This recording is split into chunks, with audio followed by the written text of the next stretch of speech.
chill breeze blows in from the Aegean Sea. The Australian and New Zealand flags flap on the poles. The pre-dawn darkness shrouds the people gathered on the narrow strip of grass at the foot of the rugged cliffs. Gentle waves rattle the stones on the beach of Anzac Cove. I have come to Gallipoli to walk in the footsteps of my father, Sgt Frank Wills. Following the brief ceremony of remembrance, I walk along the narrow beach, away from the crowds. Taking off my boots and socks, I walk out into the chill waters.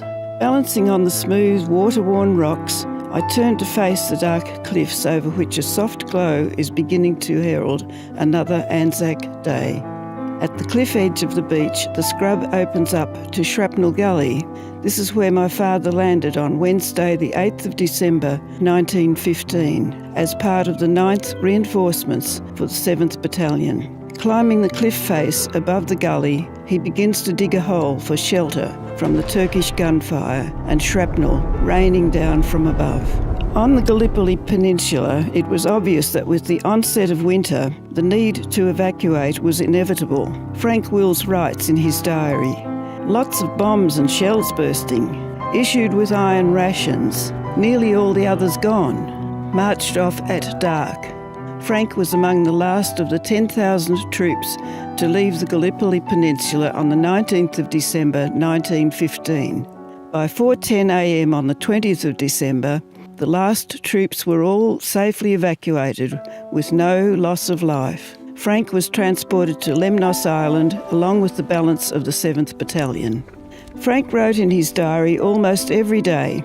He recorded the boat trip from Lemnos to Marseille, followed by a 60-hour train trip through the French countryside, then 3 years of struggle against the invading German forces. He wrote of marching back and forth to battlegrounds on the Western Front, living in trenches by the Somme River, thigh-deep in mud. The winters when soldiers woke to find their eyelids frozen shut. His 7th Battalion marched through Ypres into Belgium, which had fallen early to Germany.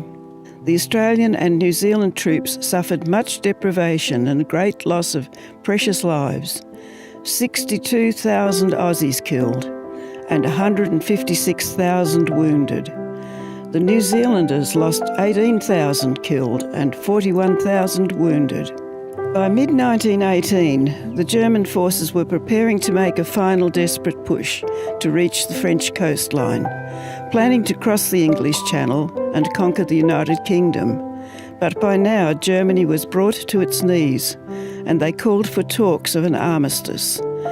These were held in a train in the forest near Campagne, 60 kilometres north of Paris.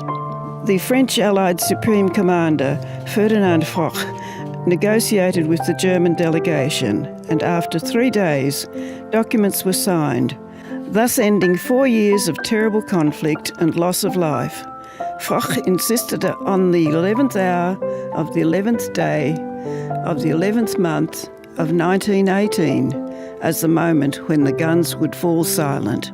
Hear the response from the 7th Battalion history book when troops were notified that the hostilities will cease. This is what they said. The news was quietly received. It seemed too good to be true after all the years of apparently unending warfare. This has been a very brief overview of why we acknowledge this day, now known as Remembrance Day. Today we remember not the violent struggle to dominate the world, but the many brave men and women, particularly of Australia, New Zealand, Canada, India and Great Britain. Today we give thanks to our God for this beautiful country of Australia and remind ourselves to pray and actively pursue peace in every sphere of our lives.